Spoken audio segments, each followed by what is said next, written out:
Isang bata sa barangay Rayap ang adik sa tsokolate. Nag-aalala tuloy ang ina ng bata na baka tumaas ang blood sugar nito at magkaroon ng diabetes. Kaya naisip ng ina na ang solusyon sa pagiging chocoholic ng kanyang anak ay ang pagpapakain rito ng talbos ng kamote.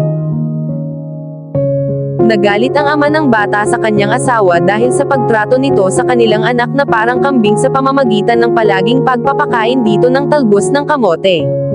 May sumpa pala ang talbos ng kamote na ipinakain ng ina sa bata kaya ang bata ay naging isang kambing. Labis ang pagsisisi ng ina dahil pinakain niya ang kanyang anak ng talbos ng kamote nang hindi inaalam kung delikado ito.